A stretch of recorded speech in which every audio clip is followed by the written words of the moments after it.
Hey BookTube, how's it going? I was going to do my TBR for September yesterday, but I had already put up 3 videos of book hauls, so I figured I'd wait a day. And then I almost had to wait again today because me and Zoe bought a bunch more books. This time we spent $28, and we got a lot of stuff, and some of the stuff's really cool, so we'll do those videos in a bit. But with my TBR, I wanted to let me see if I actually have. I'm getting to the point where I really feel like I need to stop reading ebooks for a little bit, but they're just so damn handy, you know?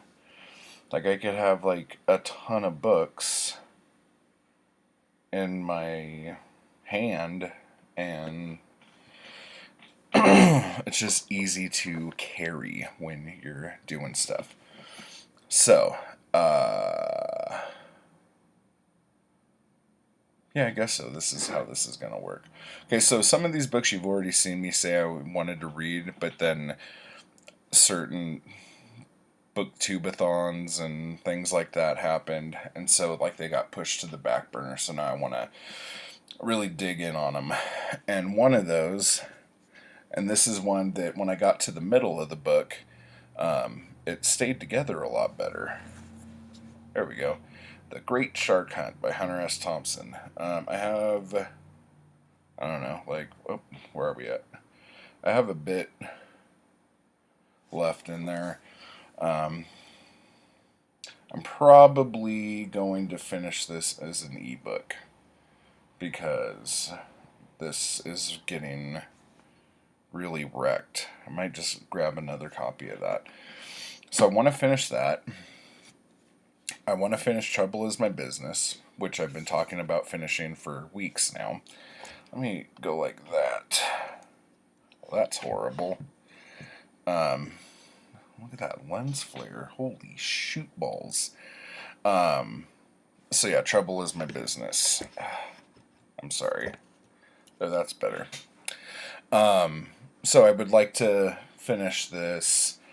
I want to finish Tarzan of the Apes, which so far is really, really good. I want to finish The Ark, which is another book that is really, really good. And I'm having fun with it, so I would like that to be finished. So the rest of these books are books that I haven't set up yet with you all. So this is a Nick Carter, The Frowlin' Spy.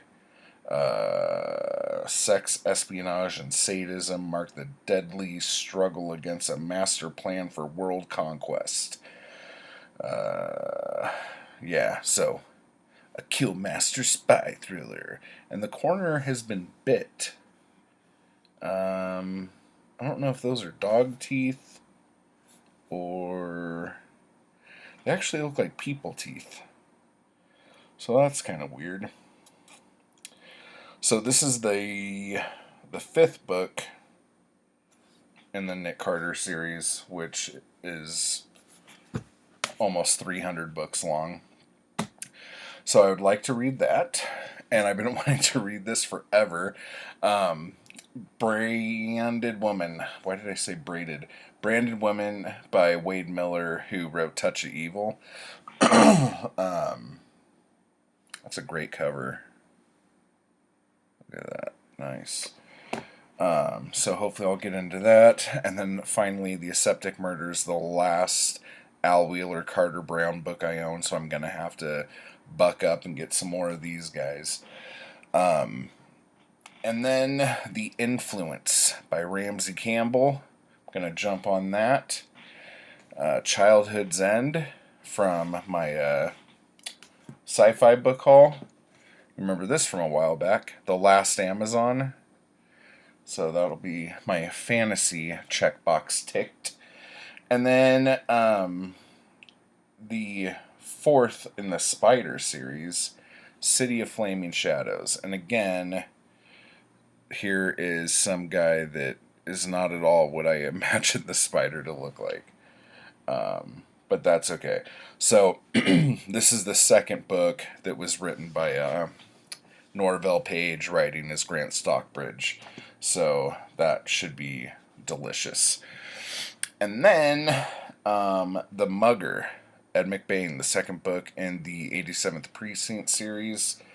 So, I loved the first one, Cop Hater, so I'm really excited about getting into that. And then this was supposed to be on my TBR, but because I waited so long to make my TBR video, I finished it. So, Kurt Vonnegut, Player Piano. I'm contemplating doing a video on this because the first time I read this, I was probably 20, and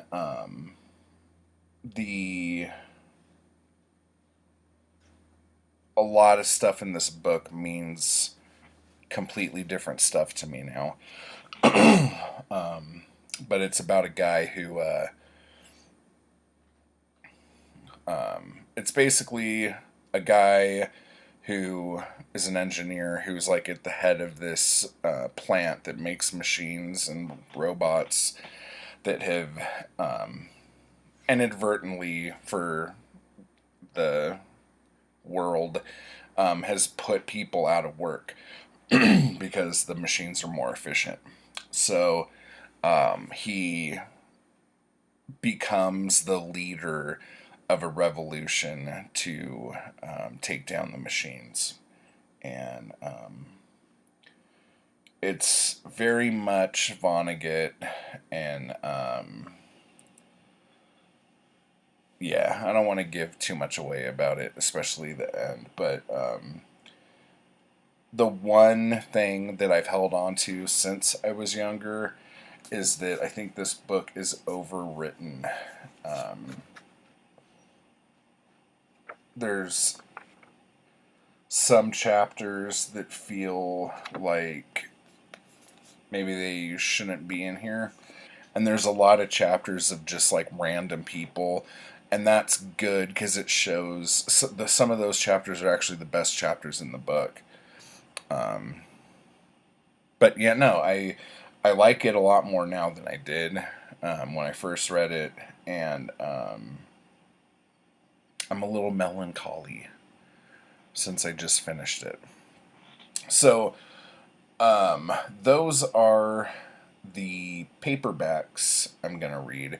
I already went over what books I'm reading for the Agathon, and I'll probably do another video here soon about what horror books I'm going to be reading this month to kind of jumpstart Halloween.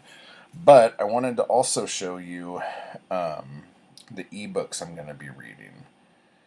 And first off, I forgot to even talk about this book, which is shocking.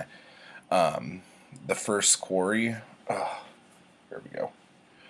Nope, that still looks like shit too. Okay, so The First Quarry. I can't recommend the Quarry books enough. I mean, I was even thinking about. Oh, is that any better? No. Okay, I was even thinking about. Oh, now I'm in the dark. That's awesome. I was thinking about. Jesus Christ. Hey, everybody. I was thinking about. Because there was one Quarry book that I wasn't a huge fan of, but the reason why I wasn't a huge fan of it is because I guessed every single thing that happened in that book. And it was just like there wasn't any surprise at all. But that might have been just like pure chance, if you know what I mean. So, but honestly, like every single one of these books, Max Allan Collins is such a great fucking writer. They're just so good. And I want to read. I kind of already started it. I read the first chapter of Quarry in the Middle. And then, let's see here. Then I would like to read. Oh, wait, no, that's not next. Which one's next? Quarry's X. And then, because, like, honestly, these books you could read in, like, an afternoon. They're really fun and they go really quick. But then we have The Wrong Quarry, Quarry's Choice, and Quarry in the Black. Now, the reason why I want to finish all these is because I have an advanced copy of Quarry's Climax, which comes out in October. What's the date on that? October 10th. So I would really, really like to be able to get to that. So, and Max Allan Collins is really good about writing books that you can, like, especially with the Quarry books, you could come in at any time, except maybe the first book might be ruined for you a little bit. But it's like a little bit. Like, I let my stepdad borrow the last Quarry, and that is not the last one published, but in his storyline and his arc, it's the last Quarry. And he was fine. Like, he didn't feel like out of place. He didn't feel like he didn't know what was going on. He totally liked it. And that was the first Quarry book he ever read. So, that's really cool. And then, let me see here. I also want to read the second Hunter book. Or not Hunter, I'm sorry. The Richard Stark book. So, The Man with a Getaway Face. I read the first couple chapters of this, and I would think you would need to read the first book, The Hunter, in order to understand, like, what the premise of this book is. Because it's pretty freaking cool, to be honest. Let me see here. And then I would like to read Psycho, Psycho 2. They're paper dolls, that's funny. And Psycho House. I would love to get these read this month too. I finally got We Have Always Lived in the Castle, so I'd like to do that. I started The Doll Who Ate His Mother. It's pretty good so far. And then the second Ramsey Campbell book, The Face That Must Die, looks pretty good. So those are the ebooks that I'm going to be reading this month as well. So I don't know exactly how many books that is, but as soon as I finish these paperbacks here, I'm going to jump onto my horror stack and start going through that. And yeah, I guess that's it. That's my September TBR. If you've read any of these books or have questions about any of these or want to talk about any of these, please comment down below and let me know what you're reading, and we'll talk. So happy September, everybody.